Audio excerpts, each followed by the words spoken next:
Sahana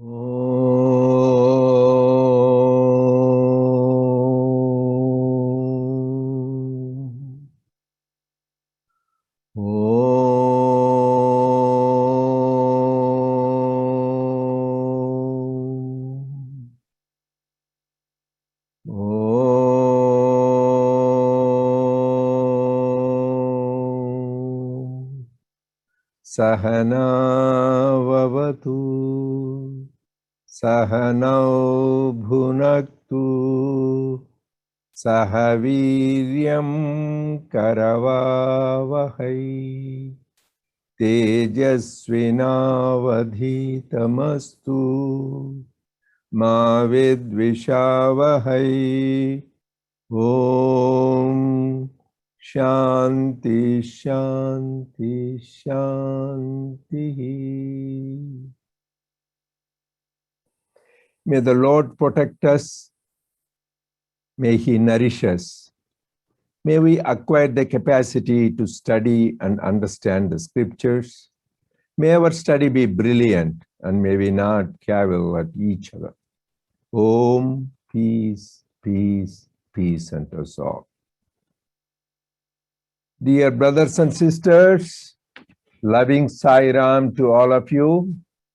We invite all of you for this online satsang of the Sri Sathya Sai Baba Center of Arcadia. And we finished the Aradhana Guide 1 last week. And now we are going to start Aradhana Guide 2 today. So this is in preparation for the Aradhana Mahotsavam celebration, which we are going to have this coming Saturday, that is 24th of April. So this program will start at 6:30 a.m. and 6:30 a.m. to 8 a.m. will be nice program. This program will be nice musicals and various experiences by the various children, alumni, the young adults, and the seniors. And also we'll have the sharing of the various projects done by the Sai brothers and sisters around the world, serving the society and the community. So please join that 6:30 a.m. to 8 a.m. And then that will be followed by, as usual, by 24 hours Akhanda Gayatri from 8 a.m. on Saturday till 8 a.m. on Sunday. So in preparation for that, we shared with all of you these Aradhana study guides and hope you had time to read them and contemplate on them. So this Aradhana study guide 1, I will just summarize, at least remember 3 points. We covered who is Sai and how to express gratitude to Sai and what are the assurances he has given. Who is Sai? At least let us remember.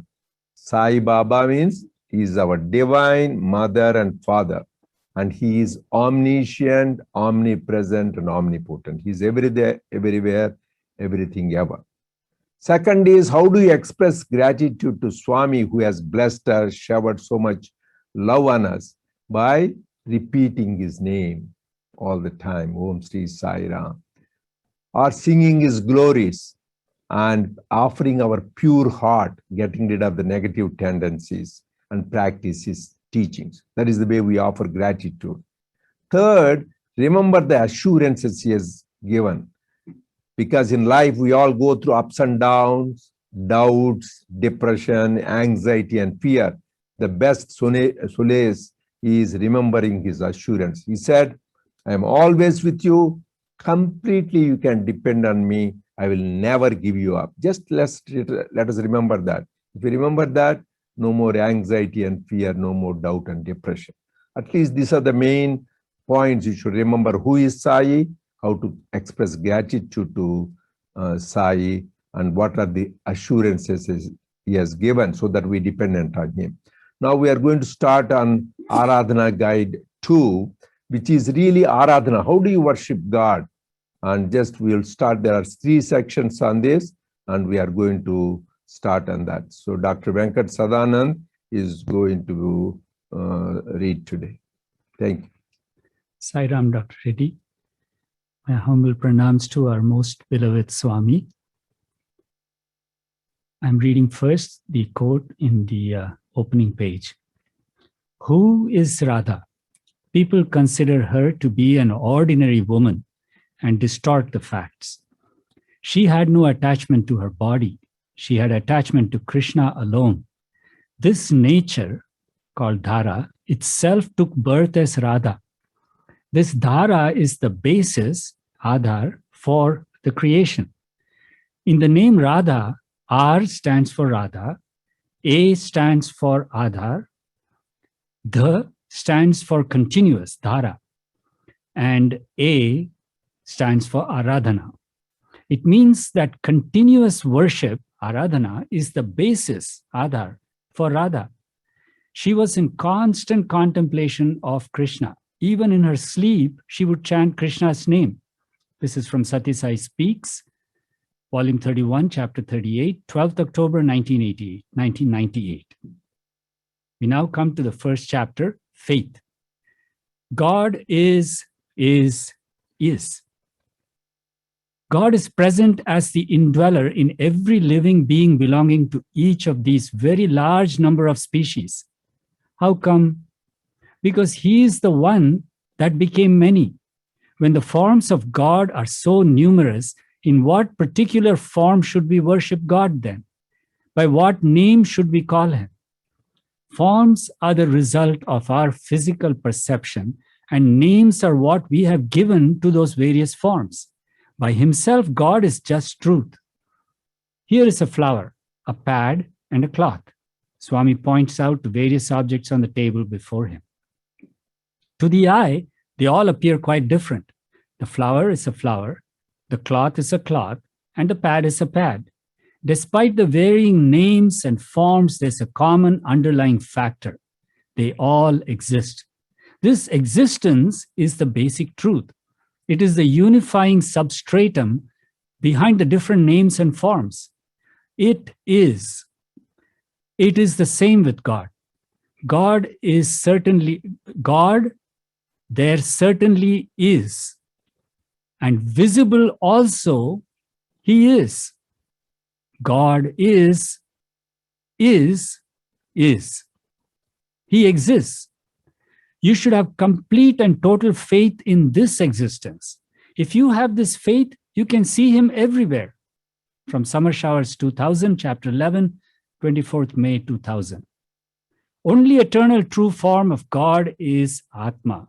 God is formless and attributeless. It is the devotees who attribute some names, forms, and attributes to God and feel satisfied. All names and forms are evanescent and false, anitya and asatya. The only eternal and true form of God is Atma. Everything in the world may change, but the Atma will never undergo a change. The entire universe is contained in the Atma. This is also called divine consciousness, or Aham, or Brahman. People misunderstand this eternal truth, ascribing several names and forms to it. When the formless God assumes a form, it is natural for human beings to meditate and worship that form. People derive great satisfaction and experience bliss by doing so. It is all right, as long as that form remains. Once that divine form ceases to exist, what will you do? The happiness and bliss derived from the worship of a particular form of God are born out of your illusion only. The physical vestures last for a particular period and then cease to exist. Divinity takes different forms later. For example, you're now attached to this physical body. You worship this body and derive great satisfaction and bliss thereby. But after some time, this body may disappear like the earlier avatars. Then you should not feel sad. When the divine Atma embodied in this physical body reaches its eternal abode, it is a matter of joy, not sorrow. This is from Sri Sathya Sai Speaks, Volume 42, Chapter 5, 23rd February 2009. Faith is the basis of worship. A sculptor creates an idol out of a rock. Because of the form given to it, it is installed in a temple and worshipped. In fashioning the idol, the sculptor chisels away many chips of stone. The chips may proclaim verily their kinship with the idol worshipped in the temple. They may say, you and we are one. The only difference is you have a form and we have none. Thus, the divine exists both in the form and in the formless. It is because this concept of the universe is not understood that faith has declined. Faith is at the root of spirituality. If you believe that God exists, He exists. If you have no belief, so far as you are concerned, God does not exist. When you believe in God, you develop faith in the divinity of all things. Faith is the basis of worship. Worship leads to oneness with the divine. The sense of separateness will persist as long as there is no God realization. Separateness ends with realization. From Sri Sathya Sai Speaks, Volume 28, Chapter 4, on 27th February 1995.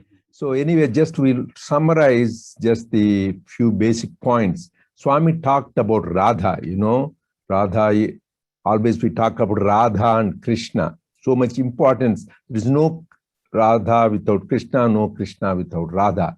And here beautifully Swami says inner meaning. Nobody even talks about this. Ra, Adha, and A. That means the Adhar, the basis for Radha is Aradhana continuously. That means when you worship the Lord continuously thinking about Him, His glory, His beauty, then everybody becomes a Radha. That is the beauty. That is what Sri Ramakrishna always used to extol Radha. He liked the Radha Bhakti.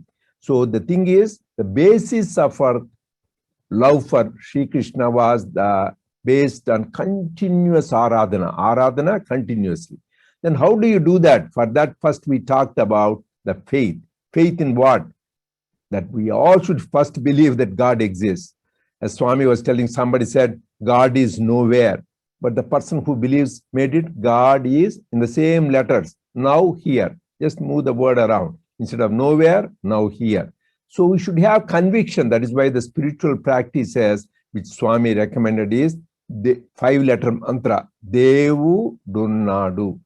God is. That itself always affirm God exists, because we always have doubt, like a pendulum go back and forth. You should have the conviction God exists. That is the faith. And for Swami said, the faith is the basis of all spiritual practice. Swami says, Vishwasa should be our Shwasa. That means the faith should be our life breath. That means if you don't have Vishwasa, you're equal to a dead person. So Vishwasa is very important. Even Shidi Avatar used to say always people, Nishta and Saburi, or Shraddha and Saburi. That means faith and patience is very important. In this avatar, Swami said, to reach God, 2 things, faith and love. These are the 2 most important things. If you have faith and love, you reach the goal. So anyway, it looks like we are going from form to formless. Here Swami was telling, so the forms, yadrushyam tannashyam, whatever things you see always disappears, including the form of the avatar, including the form of God, will disappear one time. There is a limited, whether it's Shirdi, Sathya Sai, or Rama, or Krishna, but the all-pervading divinity always exists. That is the faith we should have.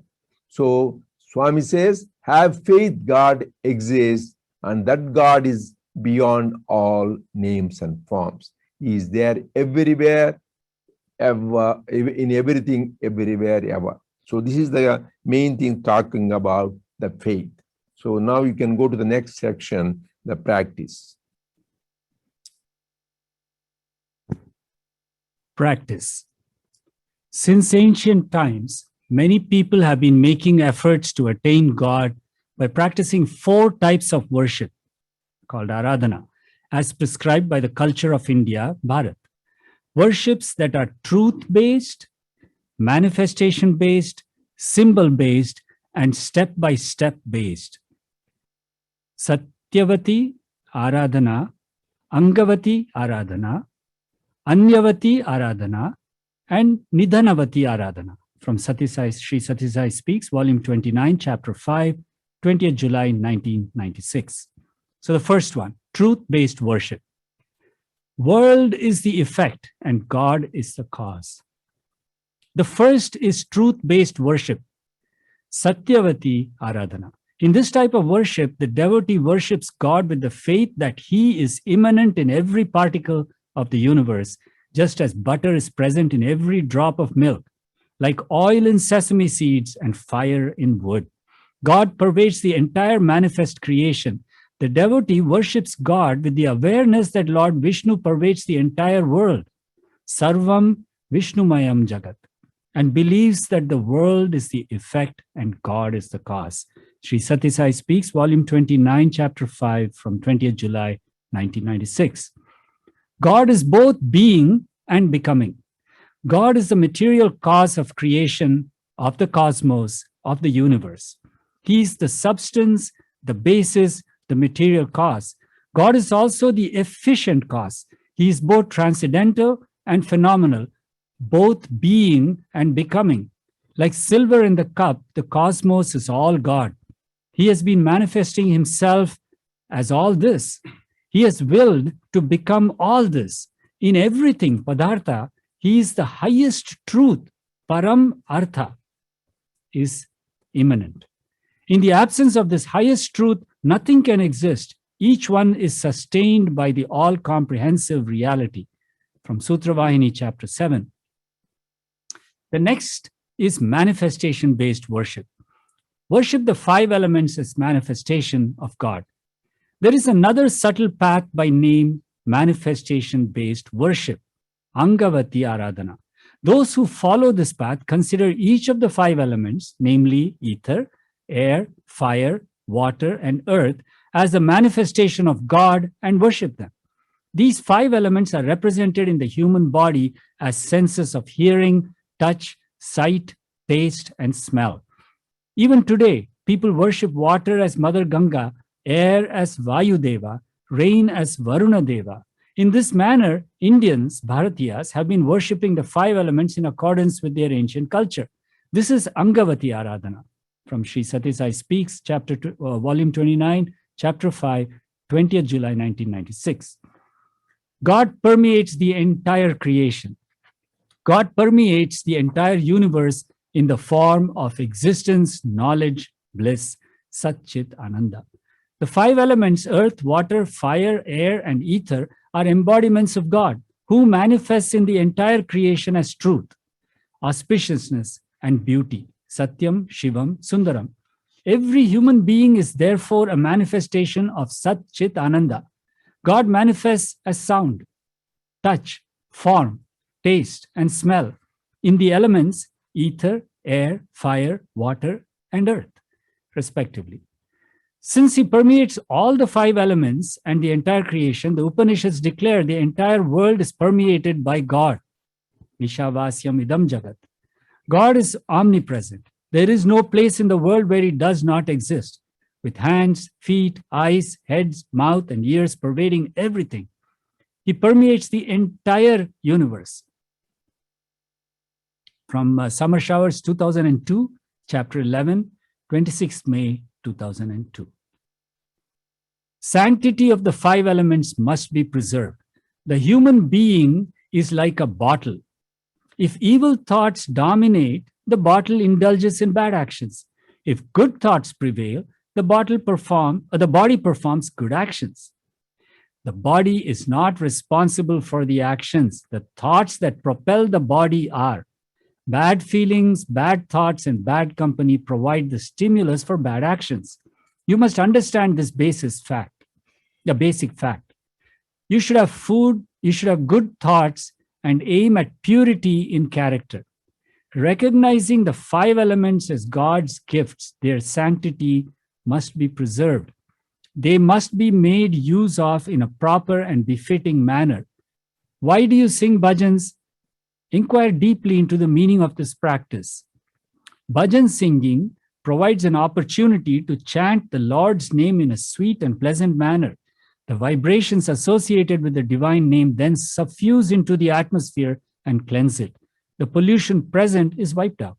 Thus, the basic purpose of bhajans is to convert bad into good. From Summer Showers 2000, Chapter 2, 15th May 2000. Now the third kind, which is symbol-based worship. Realize the unity of name and form.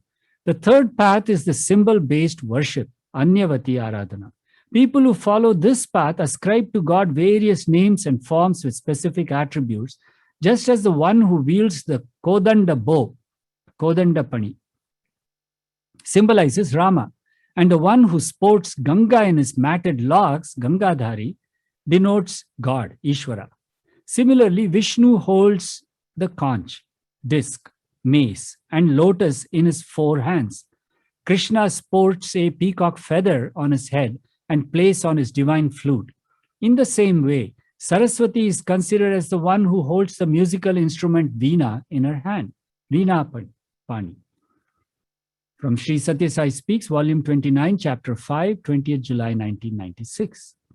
In this manner, our ancients worshipped God by attributing various symbols to them. One is the form and the other is the name. They worshipped God by attributing a specific name and form. Only when you realize the unity of the name and form can you experience divinity. This is a matchbox. Swami materialized a matchbox. The same power is present in the matchbox and also in the matchstick. One symbolizes the form and the other the name. Just as fire is produced when a matchstick is struck on a matchbox, likewise, the fire of wisdom, Jnanagni, is manifested when name and form combine. The same power is present in the name as well as in the form. The name points to the form, and the form reminds of the name. The same principle of unity and divinity is present in both. When the name and form combine, divine principle manifests there. From Sri Sathya Sai Speaks, Volume 29, Chapter 5, 20th July 1996. Idols are pointers to divinity. Do not have any doubts that the divine is present here and not there. He is omnipresent. You can find him wherever you seek him. What Prahalada declared a millennia ago, the scientists of today are discovering, namely, that the energy that is present in the all-pervading atom is divine. I point my finger at the mic and tell you this is a mic. After you have seen the mic, you don't need the finger to point it out. I point to a flower and say this is a flower. After you've seen the flower, there is no need for the finger to point to it. Likewise, idols are used to point out to God. Until God realization comes, idols are essential. After God realization, there is no need for idols.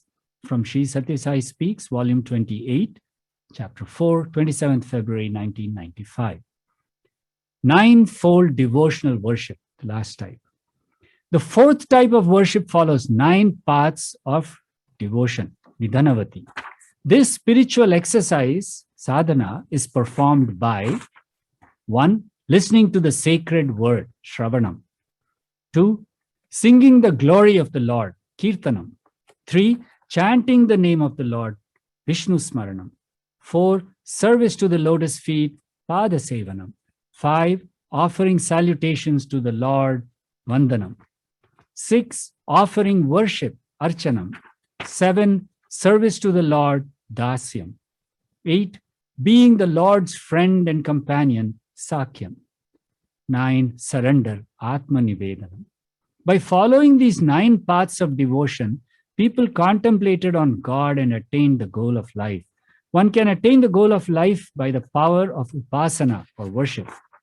One should never forget the goal of life or deviate from the chosen path. One should attain it by one-pointed devotion. From Sri Sathya Sai Speaks, Volume 29, Chapter 5, 20th July 1996. Recognize the true significance of the ninefold path. To attain divinity, to sanctify their body, time, and life, people perform countless good actions and makes various efforts. Despite ceaseless spiritual practice, sadhana, people are unable to achieve the purity they desire. Why? They do not recognize what spiritual practice means, its results, its goal. First, recognize what spiritual practice means, and you can achieve your objective, sadhyam. One wastes one's entire life by not grasping the true significance of the ninefold path. What is meant by spiritual practice? Recitation of the name, meditation, devotional singing, yoga, good deeds, devotional singing, yoga, good deeds. Do these constitute spiritual practice? Not at all. To transform bad into good is true spiritual practice. To turn sorrow into happiness is spiritual practice. From Summer Showers 1991, chapter 13, 1st June 1991. Listening, or Shravanam, is the most important first step. In every field, listening, Shravanam, is the most important first step. Even in the 9 paths of devotion, listening is the first step. You begin with listening and gradually reach the stage of total surrender, Atma Nivedana, which marks the completion of the journey. That is full, this is full. When the full is taken out of the full, what remains is again full. The completion of the journey marks the full circle. If you leave the journey in the middle, then it is incomplete, like a semicircle. When you complete the full circle, you reach the point from which you began. But if the journey is incomplete, it is like the letter C of the English alphabet. It begins at one point, ends at another, and there is a wide gap between the beginning and end points. This wide gap denotes doubt. Doubt is like a deep valley that is impossible to cross. Therefore, get rid of doubt and endeavor to complete your journey. Your learning of the alphabet is complete only when you start from A and reach Z or Z. But if you start from A and reach only up to S or any other letter in the middle, your learning is incomplete. Once you start the journey, continue till you reach the goal. Likewise, the spiritual journey begins with faith and ends in bliss. On the 9-fold path of devotion, you begin with listening and end with self-surrender. Sri Sathya Sai Speaks, Volume 29, Chapter 58, 7 July 1996. Good. So it's a marathon reading. So hope you had the time to listen and contemplate and digest on that. So this should have home study, homework. So this second aspect of the thing is we are talking the various ways how to worship. In the Dhara, for Radha, we talked about what is the basis for her. The basis is continuous Aradhana.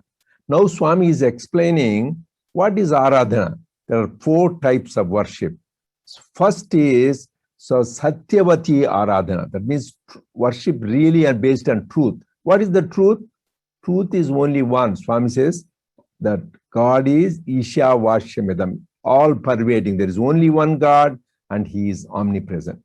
That is why beautifully Swami says in Telugu, Anu Anuvu Kana Kanamu Kshana Kshanamu.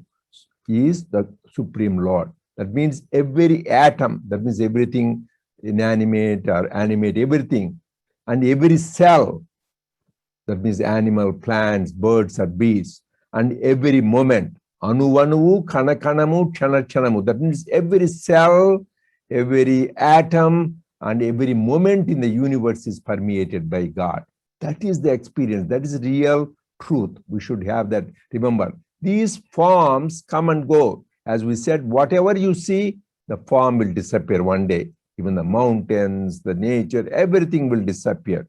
So always have that Satyavati Aradhana, believing there is only one thing exists, God, in his attributeless, formless reality beyond time, space, and causation. That is the Satyavati worship. Second becomes Angavati worship.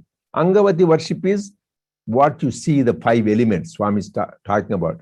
Don't take these 5 elements as not 5 elements are the gift from God. Actually, they are the vesture of God, like that, the dress of God. Finally, you'll realize nature is but nothing but manifestation of God. So when these 5 elements, the earth, the water, the air, the fire, and the ether, the sky, everything is a manifestation of the same Lord, we should have a reverence to that. You know, we are paying the price. People abuse the nature. That is why this climatic change, this global warming, all these earthquakes, disasters, viruses, and all that is because we neglected the nature. So nature is teaching us a lesson.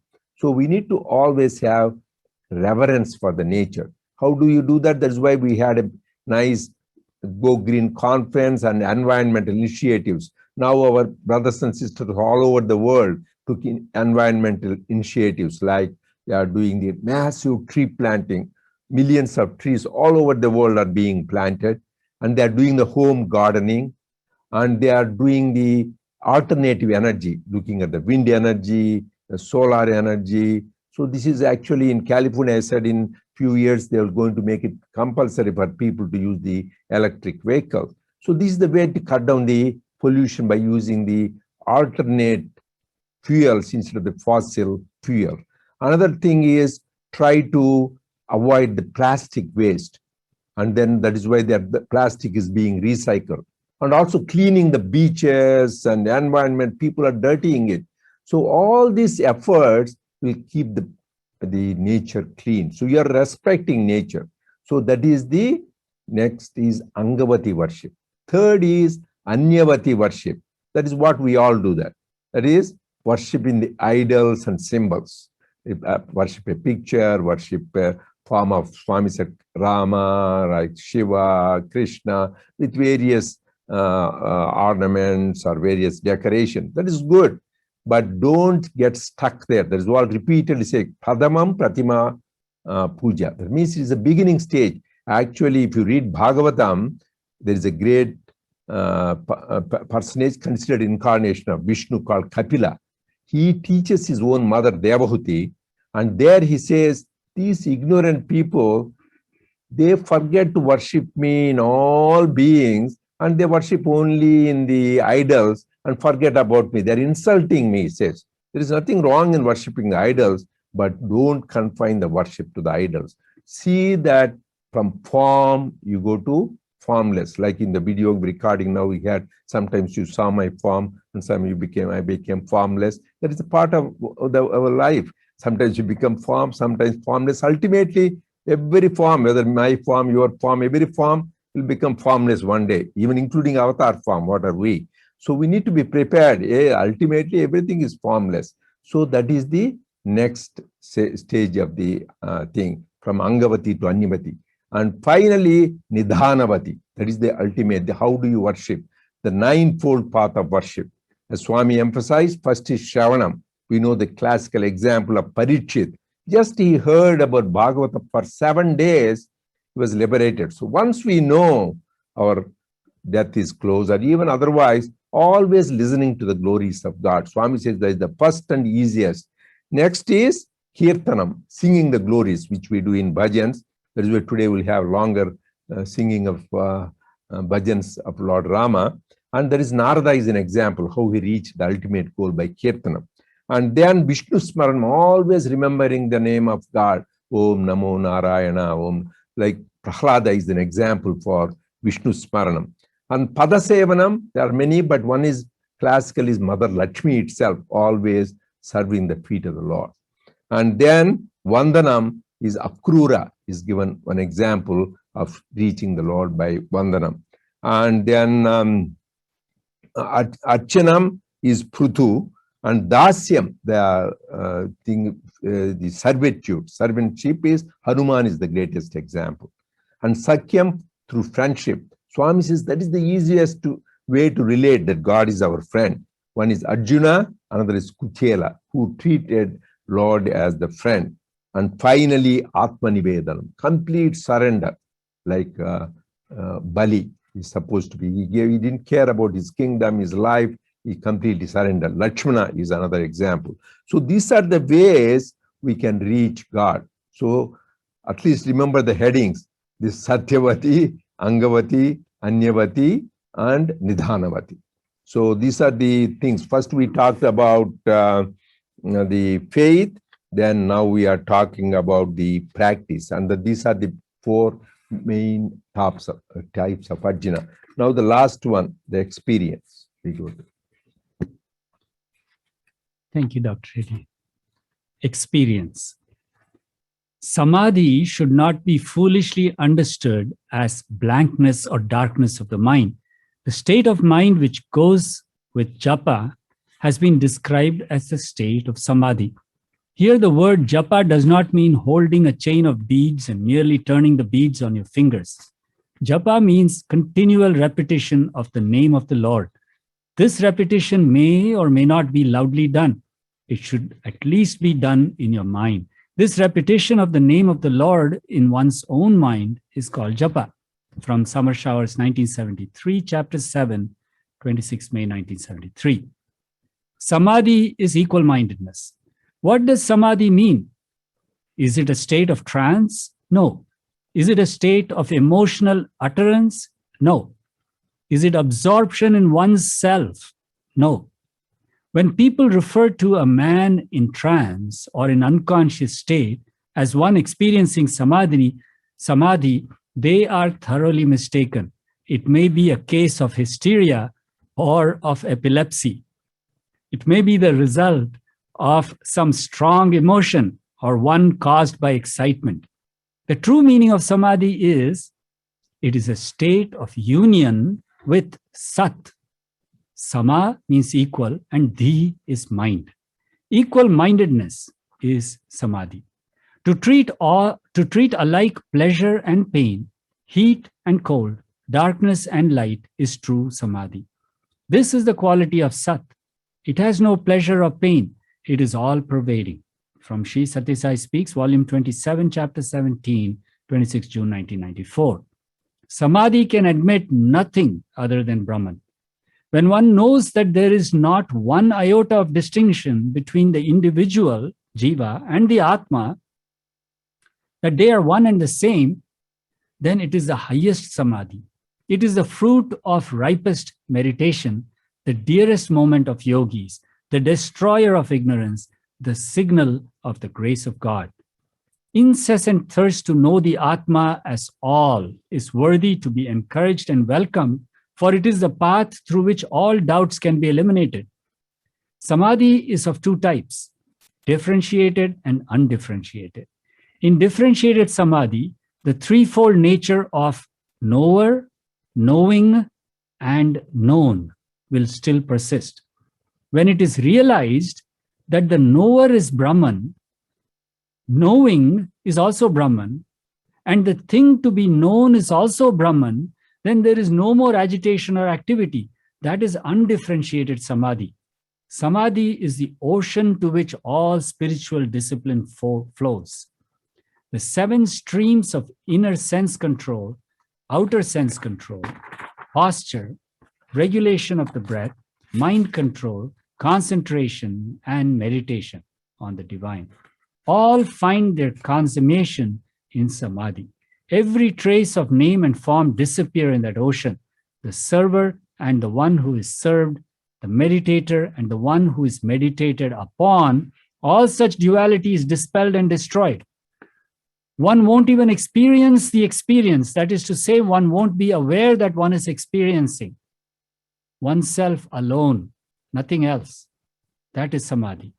If there is anything else, it cannot be samadhi.